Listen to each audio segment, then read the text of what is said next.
마음 문을 여셨어요? 예, 마음 문 여세요. 예, 여시길 바랍니다. 이게 설교할 때 좀 다 경직돼 계신 것 같아요. 예, 예, 경직되지 마시고 경직은 저 하나로만 충분합니다. 예. 여러분께서는 마음을 여시고 오늘 또 하나님께서 담임 목사를 통하여서 또 어떤 말씀을 주시려나 또 기대하는 마음으로 또 들으시기를 바랍니다. 예. 혹여라도 뭐 담임 목사 입에서 좀 마음에 좀 부담이 되는 말씀을 들으시면 그 때문에 상하지 마시고 하나님이 날 사랑하시니까 또 저렇게 나를 또 깨워주시는구나, 잠자는 나를 또 잠자는 내가 또 깨어나라 하시는구나 라고 그렇게 여러분께서 믿으시고 그렇게 말씀을 받으시면 좋겠어요. 예. 다 여셨죠? 마음을? 네, 마음 여세요. 긴장 푸시고 긴장 푸세요.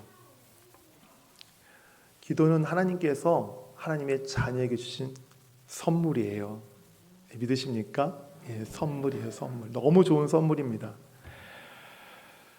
하나님은 여러분들이 이 기도라는 선물을 통해서 하나님의 은혜의 보좌 앞으로 나오기를 원하시고요. 그리고 은혜의 보좌 앞으로 나왔을 때에 여러분과 만나기 원하시고 여러분과 또 교제와 대화 나누기를 원하세요. 그러라고 우리에게 이 기도라고 하는 선물을 주신 거예요. 뿐만 아니에요. 기도라는 선물은 하나님께서 하나님의 은혜와 하나님의 자원을 그의 백성들에게 주시기 위한 통로도 돼요.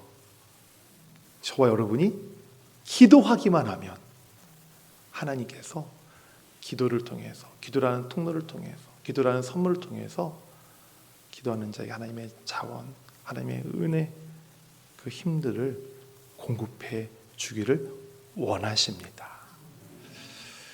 그런데 최근에 한국 갤럽 조사에 의하면 하루에 한 번 이상, 시간은 잘 모르겠어요. 한 번 기도할 때 시간이 얼마인지 모르겠지만 한 번 이상 기도한다고 대답한 성도가 2014년에는 50%가 넘었거든요. 그런데 2021년에 다시 조사하니까 37%로 급감을 했대요. 이유가 뭘까요? 아마도 최근 2, 3년간 진행에 지금까지 계속되고 있는 코로나 여파가 아마 원인이 아닐까 생각됩니다. 코로나로 인해서 예배가 교회에서 드려지는 것이 좀 어려웠고요. 또 예배뿐만 아니라 또 많은 소모임들이 있거든요. 그 소모임들을 교회에서 하는 것이 자유롭지 못했기 때문에 아마도 그런 이유 때문에 성도들이 기도하는 그 자리, 그 기도하는 성도들의 그 대답이 줄어든 것이 아닌가라고 생각할 수 있을 것 같습니다. 그러나 꼭 코로나 때문에 성도들의 기도하는 그 시간, 그 자리가 줄어든 것만은 아니라고 저는 생각합니다. 한국 교회의 성도들의 환경을 볼 때에 저는 그렇게 느껴요. 제가 더더욱 그것이 원인이 이유가 아니다라고 생각하는 이유는 D.A. 카슨이라고 하는 신학자가 이런 말을 했어요. 서구 교회의 두드러진 특징 가운데에 하나는 기도가 없다는 것이다 라는 말을 했거든요. 서구 교회의 두드러진 특징 가운데 하나는 기도가 있다 없다? 없다 라고 얘기했어요. 서구, 유럽, 미국 그런 선진국들을 얘기하는 대표적인 말 아니에요? 그럼 선진국들은 어떤 나라들이에요? 서구는 어떤 나라예요? 풍요로운 나라들이에요. 풍족한 나라들이에요. 부족함이 없어요. 아프리카나 아시아에 있는 어떤 나라들보다 너무 잘 살아요. 그렇다면 서구에 세워진 교회들은 상황이 어떨까요? 그 교회 성도들 상황은 어떨까요? 역시 풍요롭겠죠. 풍족하겠죠. 아무리 어렵다 하더라도 아프리카에 있는, 아시아에 있는 어떤 나라들보다 윤택한 삶을 살고 있을 거예요. 가진 것이 많이 있을 거예요. 그렇다면 우리 한국교회의 상황을 한번 이 관점을 한번 볼까요?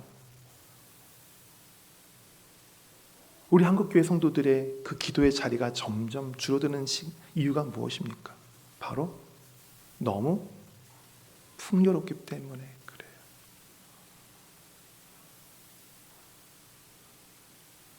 여러분은 어떻게 생각하세요? 좀 내가 좀 불편한 것이 있고 부족한 것이 있으면 그나마 좀 기도가 되지만 그것마저도 없으면 기도가 잘 안 되지 않던가요?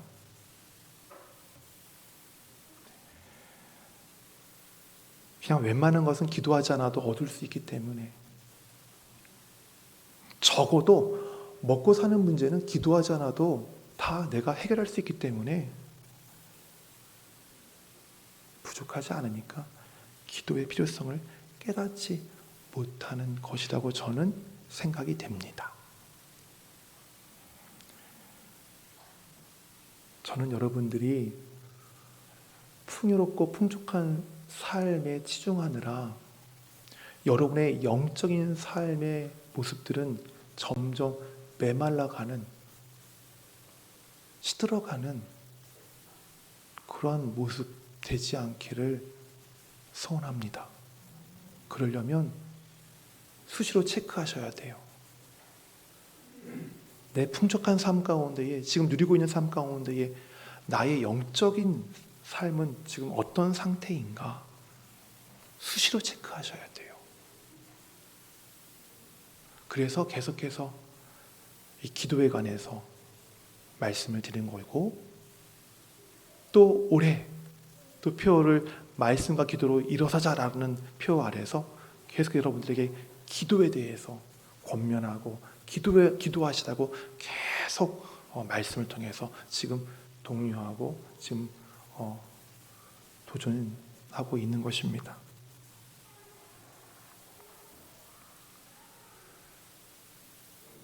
그래서 최근까지 우리는 기도에 관해서 몇 가지를 살펴보았죠. 가장 큰 부분은 하나님께 기도할 때 하나님이 어떤 은혜를 주시는가에 대해서 크게 한번 살펴보았고요. 그리고 최근에는 바른 기도가 무엇인가에 대해서 지금 한 주씩 살펴보고 오늘 벌써 넷째 주예요. 네 번째예요. 기억나십니까? 바른 기도가 무엇인가? 첫 번째는 어떤 기도였어요? 하나님의 은혜를 의지하고 사모하고 나가는 기도였고요. 두 번째는 나의 생각과 마음의 문을 오직 하나님께 열고 하나님께 집중하는 기도였고요. 세 번째, 지난주는 나의 죄를 회개하는 것으로 시작하는 기도였어요.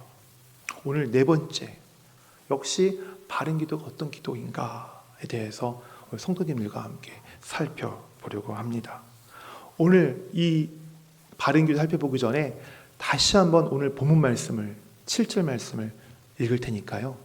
읽으시면서 한번 의미를 한번 곱씹어 보세요. 같이 읽겠습니다.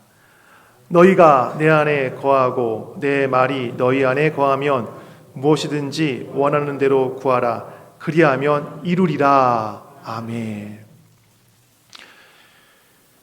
우리말 성경에는 나와 있지 않지만 헬라어 성경에 보면 이 7절 말씀 앞에 만약이라고 하는 가정법 단어가 하나 있습니다.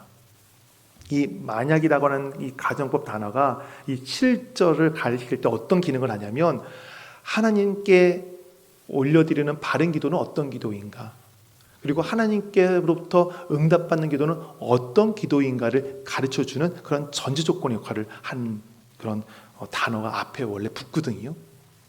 자, 그 단어가 앞에 있다고 생각하시고 한번 보세요. 7절 말씀을 보세요. 하나님께 드리는 바른 기도는 어떤 기도입니까? 그리고 하나님께로부터 응답받는 그 기도는 어떤 기도입니까? 너희가 내 안에 라고 말하는 것처럼 우리가 누구 안에? 예수 그리스도 안에, 그리고 내 말이 너희 안에처럼 누구의 말씀이? 하나님 말씀이 누구 안에? 내 안에, 우리 안에 있을 때에, 그때에 기도하면 어떻게 하시겠다고요? 이루리라. 어떤 것들이요? 무엇이든지 원하는 대로 어떤 때든지라는 단어들이 말씀이에요. 자, 그러면 바른 기도는 뭐예요? 말씀 안에서 어떻게 하는 거예요? 기도하는 게 바른 기도예요. 하나님의 말씀 안에서 기도하는 것. 그 기도. 그 기도가 바른 기도요? 그 기도를 하나님께서 응답하세요. 자, 그러면 말씀 안에서 드리는 기도가 어떤 기도일까? 간단해요. 말씀 안에서, 말씀의 근거에서 기도하는 거예요. 말씀을 붙잡고 기도하는 거예요.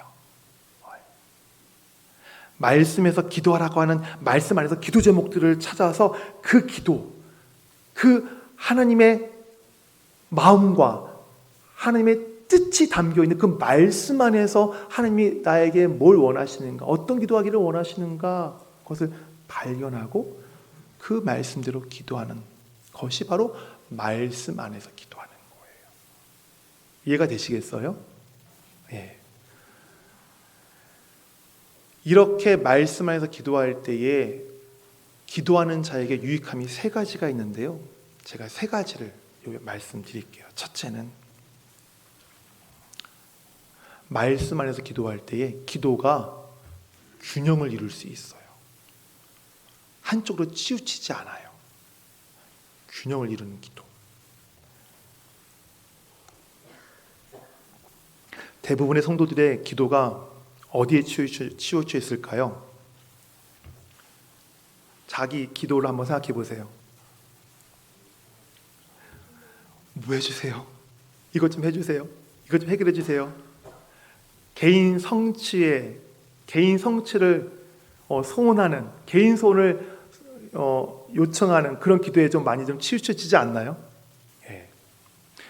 말씀 안에서 기도하지 않으면 이 기도의 모습이 이 개인 소원 성취형으로 바뀌어요. 개인 소원 성취형으로. 그래서 내 힘으로 이룰 수 없는 것들 많잖아요. 그리고 마음이 불안하고 초조할 때가 있잖아요. 두려움들이 있잖아요. 그럴 때마다 하나님, 내가 원하는 것이 이런 건데요. 하나님, 이런 것들을 좀 저렇게 좀 해결해 주세요.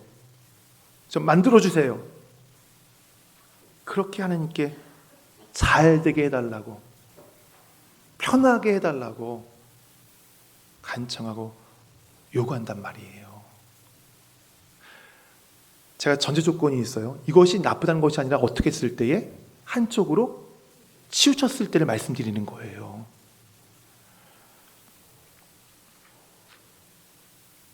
한국에 번역된 지 꽤 오래된 책인데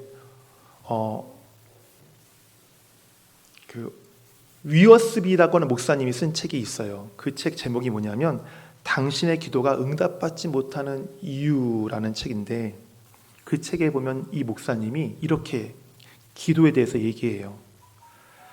기도란 내 요구를 하나님께 주문하는 것이 아니라, 내가 필요한 것들 요구하는 것이 아니라 하나님께서 내게 요구하시는 주문에 귀를 기울이는 것이다 라고 얘기합니다. 여러분, 이 목사님의 말씀이 어떤 느낌이 드세요? 어떤 생각이 드세요? 내가 하나님께 필요한 것을 간구하는 것은 자식이 아버지에게 필요한 것을 요청하는 것처럼 당연한 거예요. 자연스러운 거예요. 그걸 마땅한 겁니다. 하지만 개인 소원 성취형 같은 그런 기도가 한쪽으로 치우치면 마치 하나님을 알라딘의 램프처럼 다루는 거예요. 알라딘 램프 보셨어요? 이게 쓱쓱쓱 문지르면 지네가 나와가지고 소원을 이루어주잖아요. 그것처럼 기도라고 하는 램프를 쓱쓱 문질러가지고 하나님이 나오게 해서 자기 소원 들어달라고 하는 것처럼, 또 소원 성취 자판기처럼, 이런 음료 자판기 같은 데 가면 동전 누르면 그 상품이 나오잖아요. 그것처럼 기도라는 동전 열심히 넣어가지고 이쯤 됐겠지? 한번 누르면 소원이 이루어지는 것처럼 하나님을 그렇게 대할 수 있다는 말이에요. 하나님은 그런 분이 아니에요. 하나님은 우리와 거래하시는 분이 아니에요. 거래 대상이 아니에요. 하나님은 우리와 관계적인 대상이에요. 인격적인 대상이에요. 그것을 우리가 잃어버릴 수 있다는 얘기예요. 말씀 안에서 기도하지 않으면.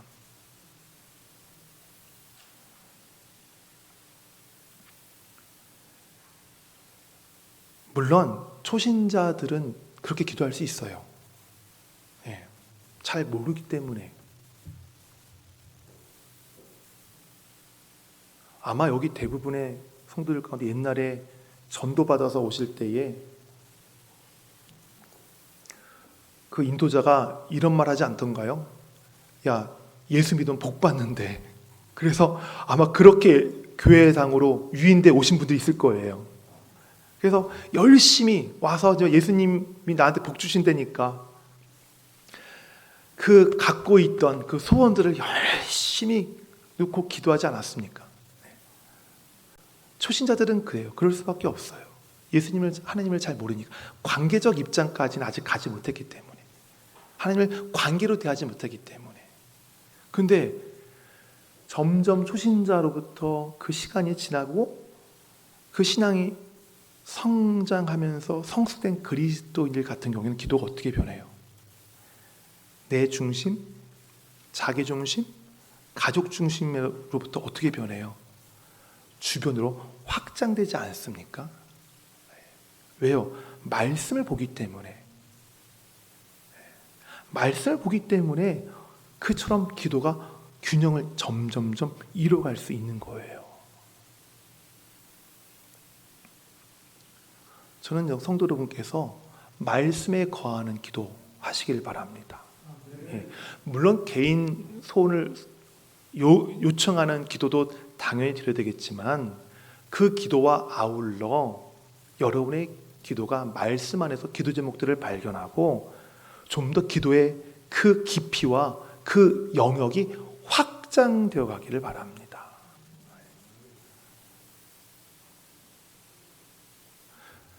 어떻게 기도 영역을 확장시킬 수 있을까? 어떻게 하는 것이 정말 말씀 안에서 기도하는 것이지 궁금하세요? 여러분이 드린 이 기도 제목 책자 있죠?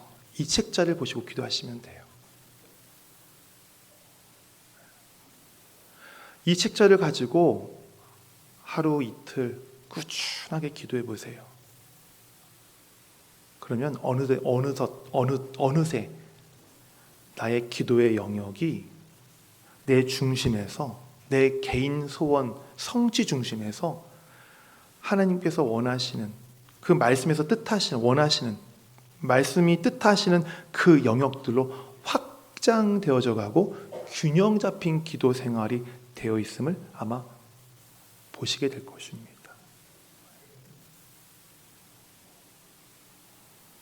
이렇듯 성도가 기도할 때 어디 안에서? 말씀 안에서 기도할 때에 기도의 균형과 기도의 확장되는 것들을 이뤄갈 수 있는 거예요. 두 번째 유익함이 있습니다. 말씀 안에서 기도할 때에 하나님의 계획을 오해하지 않을 수 있어요. 좀 더 말하면 하나님께 실망하지 않을 수 있다는 얘기예요. 말씀 안에서 기도할 때에. 그거 아세요? 성도들 가운데에 의외로 기도하다가 상처 입은 분들이 많다는 사실 아십니까? 왜냐하면 기도했는데 하나님이 응답하지 않으셔서. 정말 열심히 기도하면 무엇인지 주시겠다고 그래서 열심히 기도했어요. 뭐 금식 기도도 마다하지 않고 10일, 20일 열심히 금식 기도했어요. 근데 작전 기도 끝나고 났는데 돌아오는 것은 아무런 대답이 없으신 하나님의 응답.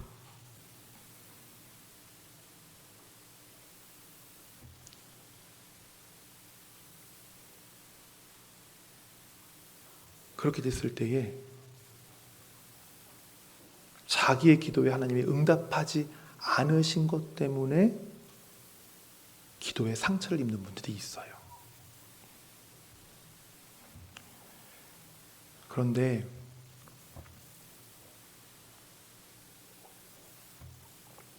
기도에 상처를 입으신 분들 또는 기도하다가 포기하신 분들을 보면 대부분의 이유가 하나님의 계획을 오해하고 있기 때문에 그런 거예요. 하나님의 계획을 오해하고 있는 분들의 증상이 이런 증상이에요. 내 뜻이 곧 하나님의 뜻이다 라고 생각하는 거예요. 그리고 내가 원하는 때에 하나님이 응답하셔야 된다고 생각해요. 그리고 응답의 내용들을 그냥 미리 내가 다 정해놨어요.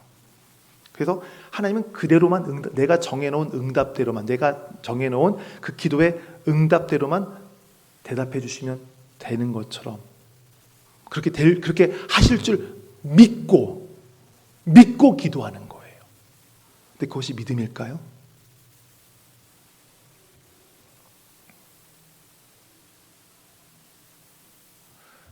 믿음은 내가 기도한 대로, 내가 원하는 대로 하나님께서 하실 것이라는 것을 믿고 하는 것이 믿음이 아니에요.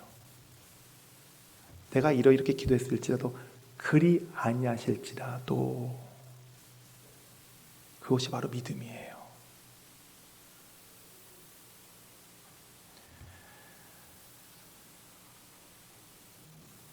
이렇게 내가 정해놓은 계획, 내가 정해놓은 시기, 내가 정해놓은 내용들대로 하나님께서 응답하지 않으시니까 얼마나 마음이 아프겠어요. 그래서 실망하고 좌절하고 어떤 분들은 하나님이 나를 속이셨다 뭐 그런 생각까지 하시고 그러면서 막 기도에 상처를 입는 거예요. 그러나 말씀 안에서 기도할 때에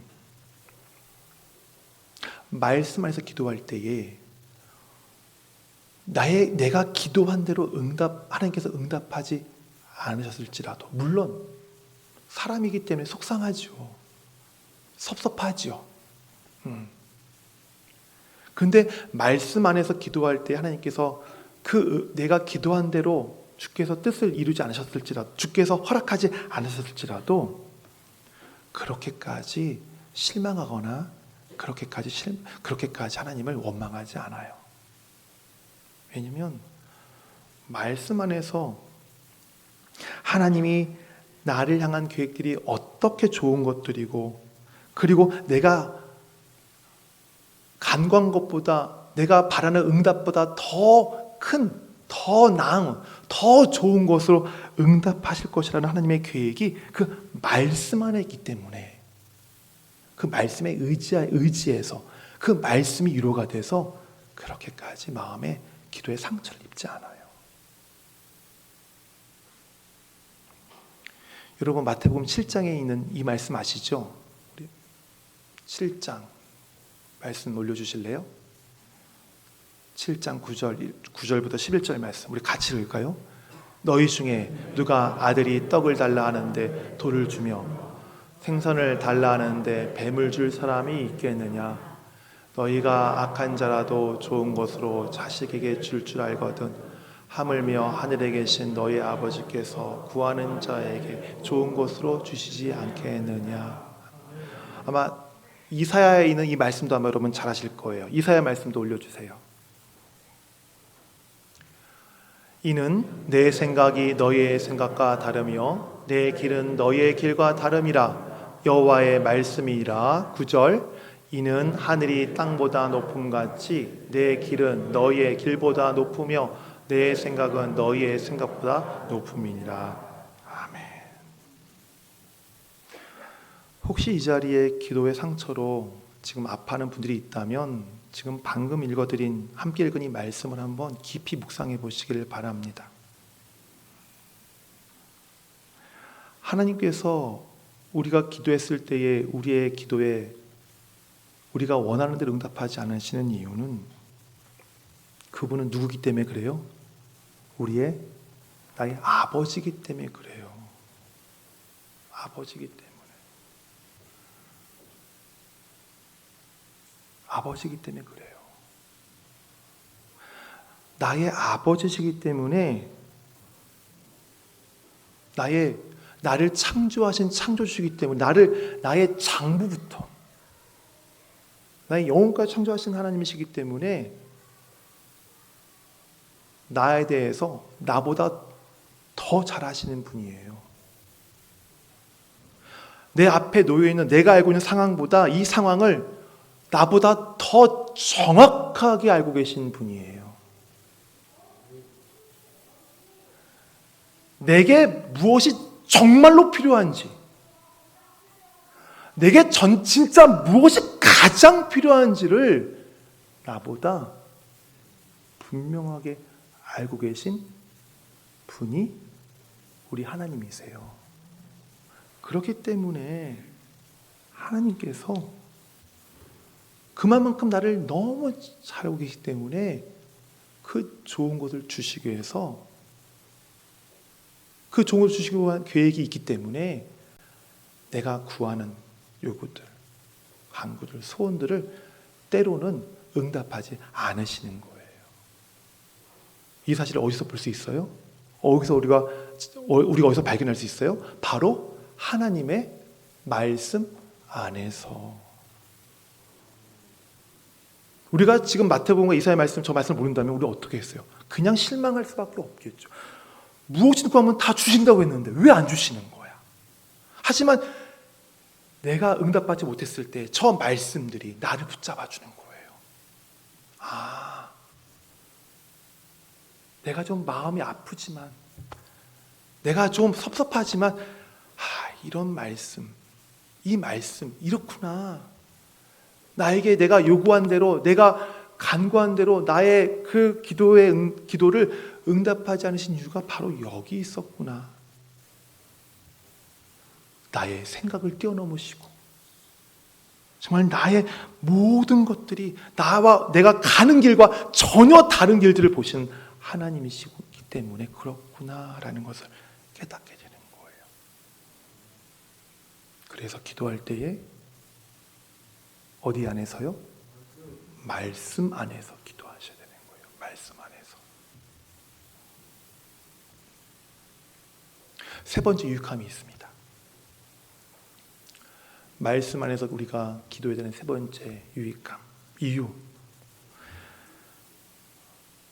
우리를 향한 하나님의 약속을 계속해서 붙잡을 수 있기 때문에 그래요. 우리를 향한 하나님의 말씀을 계속해서 붙잡고 나갈 수 있기 때문에.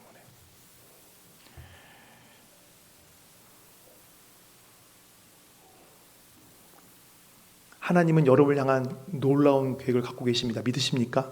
네. 정말 놀라운 계획 갖고 계세요. 그런데 그 계획을 너무 평범하게 생각하지 마세요. 로또 당첨, 좋은 집 이사 가는 거, 좋은 직장, 학교에 합격하는 거, 무병장수, 건강 회복, 그런 단순한 것에 하나님의 계획, 그것이 계획이라고, 나를 향한 계획이라고 여러분 단순화시키지 마세요. 하나님의 계획은 우리가 생각하는 계획보다 차원 높은 계획들이에요.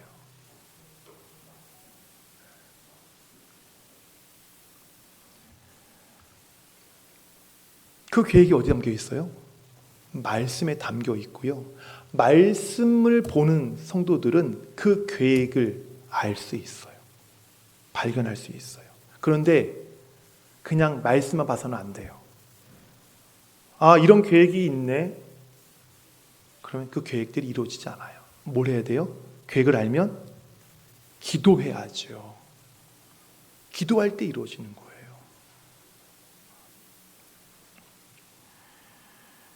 그렇다고 또 무작정 기도해서는 안 돼요. 무작정. 네.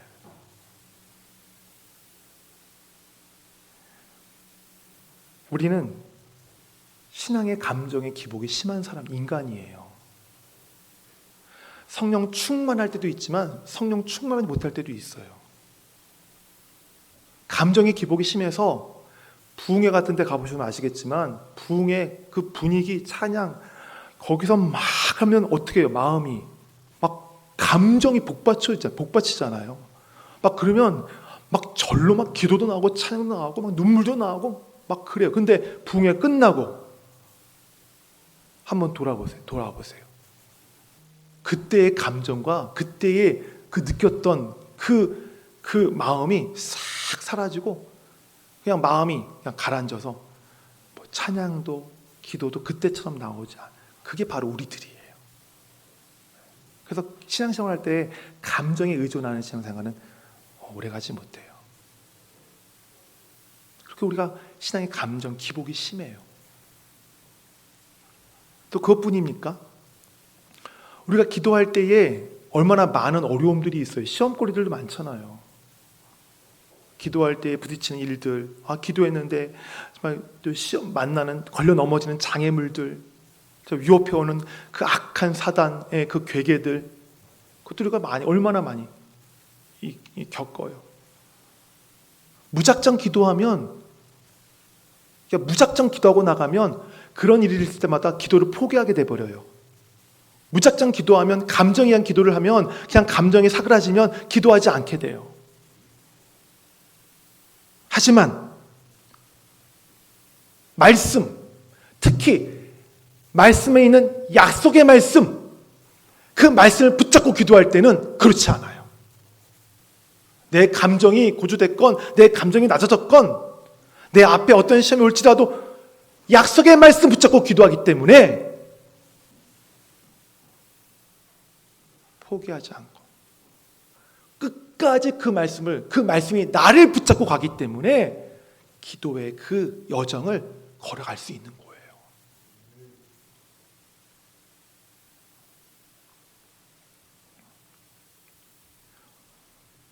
아브라함 보세요. 25년 동안 하나님 약속 아래 살았던 사람인데 그 사람도 역시 중간중간에 시험을 만날 때가 있었어요. 믿음이 약해질 때가 있었단 말이죠. 그때마다 어떻게 했어요? 하나님 약속의 말씀이 그를 잡았잖아요. 잡아당겼잖아요. 그 어떻게 됐어요? 그 약속의 말씀을 붙잡고 나가니까, 아브라함이 붙잡고 나가니까 나이가 많아서 자녀를 낳을 수 없는 불가능한 그런 상황이었지만 이삭을 얻게 되고 그가 구한 대로 아브라함의 그의 후손이 큰 민족을 이루지 않았습니까?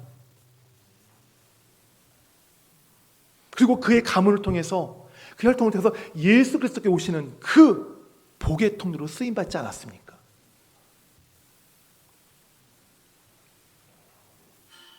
이처럼 우리가 말씀 안에서 하나님의 약속 붙잡고 기도할 때에 이런 역사가 일어나는 거예요. 이사야 55장 10절과 11절 말씀 우리 같이 읽을까요? 이는 비가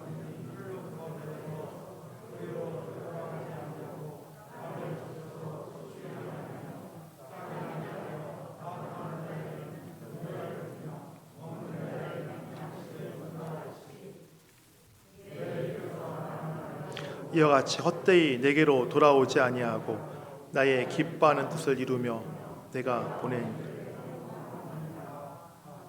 저 이사야 55장 10절과 11절의 그 핵심 키워드가 뭐예요? 11절에 내 입에서 나가는 말도 이와 같이 헛되이 내게 돌아오지 아니하고 나의 기뻐하는 뜻을 이루며 바로 이 부분이에요. 주님께 하나님께 말씀하신 그 이 말씀 한마디 한마디는 반드시 뜻을 이룬다는 거예요. 반드시 성취된다는 거예요. 그것이 저 말씀의 핵심이에요. 그 말씀이 어디 기록이 되어 있어요? 성경에 기록되어 있고 그 말씀이 누구를 위한 약속의 말씀이에요? 바로 누구를 말씀이에요? 누구예요? 그래요. 여러분을 향한 말씀이에요.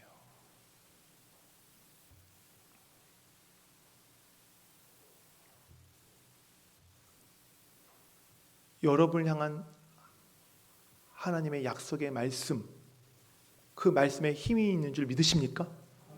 능력이 있는 줄 믿으십니까? 왜 그 말씀에 힘이 있는 줄 아십니까? 왜 그럴까요? 말씀이고 누구기 때문에? 하나님이시기 때문에 그런 거예요.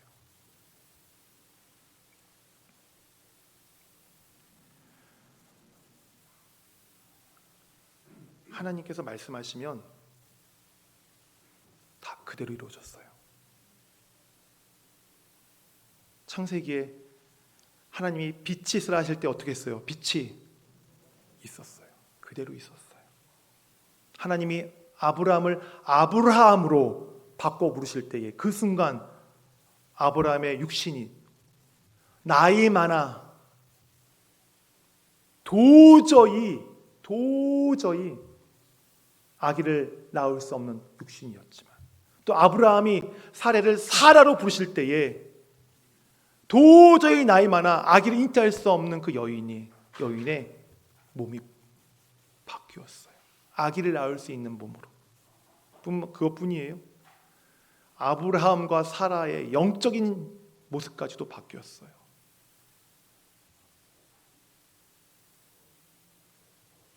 하나님 말씀하실 때에 마리아가 동정녀임에도 불구하고 예수 그리스도를 잉태하고 출산했어요.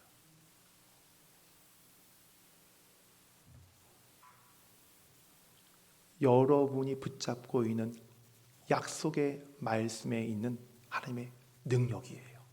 말씀의 능력이에요. 그렇기 때문에 우리는 기도할 때에 바로 이 능력의 말씀, 이 약속의 말씀을 붙잡고 기도해야 하는 거예요. 그러면 끝까지 포기하지 않고 우리가 그 자리에서 우리가 실망하지 않고 어떤 고난과 어떤 시험 가운데서도 그 말씀 붙잡고 나갈 수 있기 때문입니다.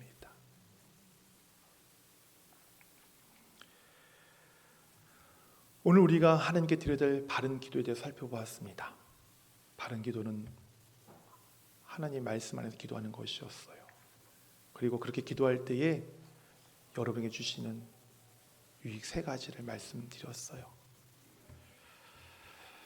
그렇다면 이제 어떻게 해야 될까요? 말씀을 여러분의 마음 안에 쌓아가야 되겠죠. 예. 말씀과 가까이 하셔야 되겠죠. 예. 말씀을 가까이 할 수 있는 방법이 어떤 방법이 있어요?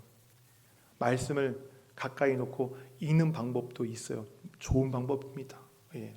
요즘 계속해서 말씀 읽고 계세요? 예. 얼마큼 말씀을 잘 읽고 계신지 모르겠어요. 말씀 꾸준히 읽어가세요. 또 말씀 묵상.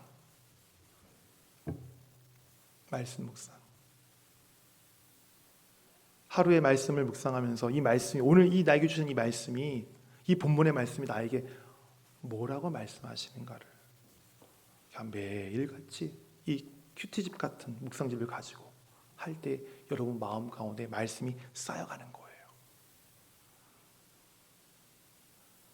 또 이번에 교회에서는 여러분들에게 말씀과 더 가까워지시라고 다음 달 4월 10일부터 아주 좋은 또 수업을 하나 주일 오후에 하나 또 열려고 합니다. 구약에 대해서, 전체적인 구약에 대해서 조망할 수 있는, 창세기부터 말라기까지 그 전체적인 내용들을 조망할 수 있는 12주짜리 시간을 마련해서 여러분들이 정말 말씀과 가까워지도록 하기 도력합니다.